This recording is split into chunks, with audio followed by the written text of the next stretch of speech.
What is up, guys? A massive patch for Star Wars Squadrons has just been released. A balancing update, which is very small but very, very impactful. It targets the TIE Defender. And so here are the patch notes, guys. The TIE Defender's shield regeneration rate has been decreased by 35%. The boost acceleration has been decreased by 6.5%. And the TIE Defender boost activation cost has increased by 28%. Okay, so these are not a lot of numbers. What do they mean? The shield regeneration rate, I have a spreadsheet for you. So here's my spreadsheet. This is a lot of numbers. Don't worry, we're only worried about this row and these rows, all right? Just focus in on these rows for me.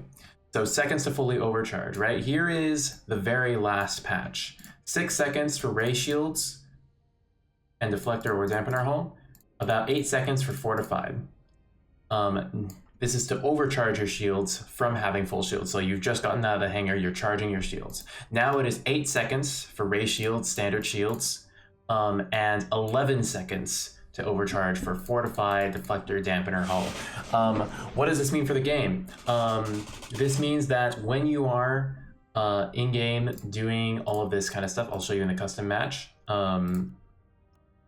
When you're in-game and you're getting shot, it's going to take forever to regenerate your shields. For objective play, huge, huge. This means that when you get shot, you have to pull out and you have to regen, or you have to risk dying because you don't have the the instant regeneration capabilities of like an interceptor.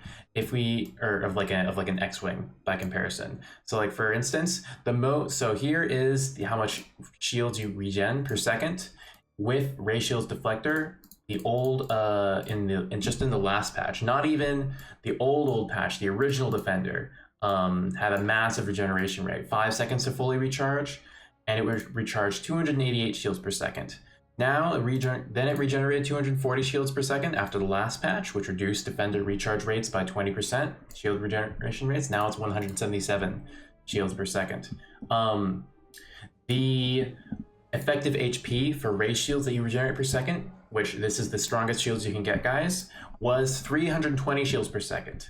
Now it's 237. For context, the Rebels, on Rebel side, if you use ray shields and deflector hull, this blue column here in the middle, you regenerate, how much per second? 277 effective HP per second. You don't have the same max capacity on an X-Wing as you do on the Defender, but you regen way faster, as you can see here. 277 versus 237. You regen even more in an X-Wing now than you do in the Defender. And so what this means for in-game is when you is because you have to charge so much more, you're not going to be able to do as much damage to your objectives. You're not going to be able to put as much pressure on enemy fighters if you get hit. Very, very much higher risk gameplay here.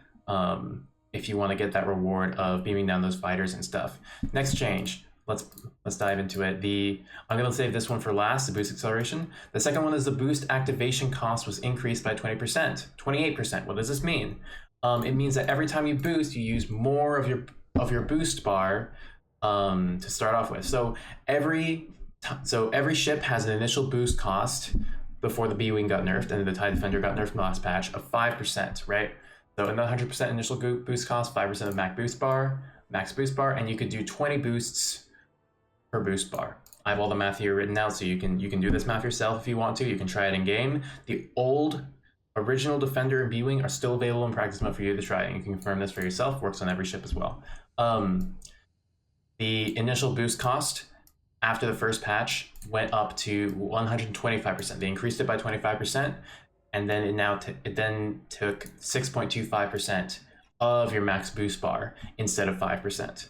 And so that made it so the Defender could boost 16 times per boost bar. And it would regenerate much less. This is starting up, don't worry about that. So then with the next nerf, right, it went all the way up to an 8% initial boost cost with 12.5 boosts per bar. Let's just slow down here. Just wait for this to stop being loud. And now, let's look at the regen rates, right? base, 3 seconds per boost bar. You regen your whole boost bar in 3 seconds, right? 1, 2, 3. And before, that meant you would get 20 boosts out of the original TIE Defender, or 6.7 boosts per second. That's how many you would regen. After the first patch, it went down to 16 boosts per 3 seconds. And after the second patch, you only get 4.15 boosts. You only get 12.5 boosts every 3 seconds, or 4.15 boosts per second. Like your regen rate, in a weird way, has actually decreased because they've increased the initial boost cost. So this isn't just a nerf to initial boost cost, guys. This is a nerf to the recharge rate of your boost bar. This is a nerf to the overall size of the tank. That's how all-encompassing and powerful this initial boost cost nerf is. This is why the devs at Motive are so smart, is because they picked this particular thing to nerf, which changes all of these things. So instead of changing like, oh, we've reduced the tank size, we've reduced the regen rate, they just increase the initial boost cost, does all of these things for them. They don't have to change a bunch of variables. They only change one variable.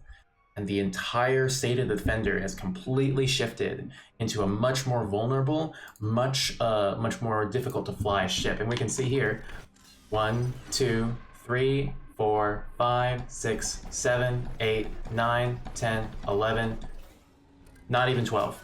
Not even 12. I'm doing this pretty fast. You can do it faster with a keyboard. Shazam could probably do 12. 3, 4, 5, 6, 7, 8, 9, 10, 11. Not even 12. I can't even do 12. On a controller, on keyboard, I could probably do 12 too. Let's look at, let's crash real quick, and let's look at how long it takes to regen these shields. So this is with a ray hull deflector right now. No, it's actually fortified. So let's look at fortified first. This is dampener hull fortified deflector, like very resilient to missiles, very like all around kind of shields on Empire loadout. Let's do that first, and we'll look at the ray shield regeneration rate. So, right, like this is how 10 seconds feels.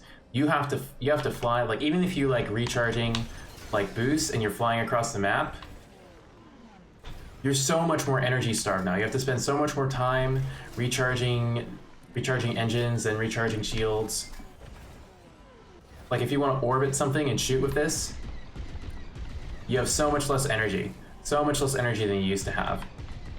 For reference, in the last patch, the Defender's boost decay was also nerfed. So the Defender, if you just fly straight with your power and weapons and you shoot, you lose boost energy over time. You can see it just draining away right now, which exacerbates the energy problems the Defender's now starting to have in competitive play. In casual play, it also makes it a lot more difficult in order to fly. And you see they've also nerfed the shield regeneration, the shield's decay, overcharged shield decay. It's now a lot faster. So I already lost like a quarter of my shields from decay, and it goes away pretty quick, guys. And all of these things are making the Defender much more difficult to fly now. The last thing that we can look at is the boost acceleration. So this will affect you guys if you're very little compared to before, if you're just boosting from a standstill. But if you are boosting and you drift and you boost into another direction, look at my speed. It kind of hangs just a little, just for that bare instant at like zero, at like almost zero. It's not a big change. It still looks an awful lot like straight up pinballing.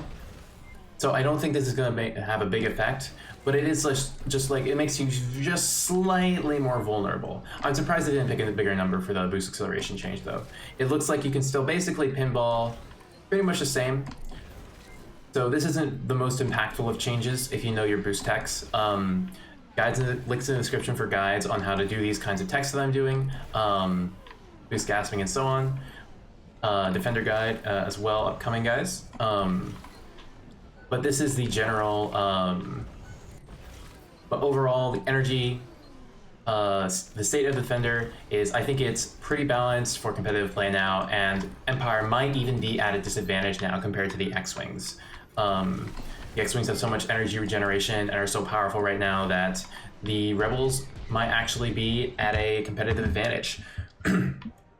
That's all for today, guys. Overall, the Defender is in a really fantastic spot now. It's a really high risk, high reward ship. Anyone that's in on the Defender is going to have so much more energy problems, and they're going to be so much more vulnerable. They're going to run out of boost more often. They're going to be vulnerable. They're going to have to pull out and leave after getting shot. They're going to have to really watch out for when they get hit. It's going to be a much higher risk, higher reward play style, because if you can stay in and you can get that damage without getting shot, then you can get you can still do lots and lots of damage with your Oxes, with your fast recharge rate on your burst cannons, all that stuff. But if you get hit, if you run out of boost energy for a second and you lose half your shields, you're not going to be able to recharge very quickly. You're going to have to leave, or you're going to have to risk death because you don't have any shields left, because they recharge so very slowly because they overcharge decays. That's it for that's all for today, guys. Thank you for watching.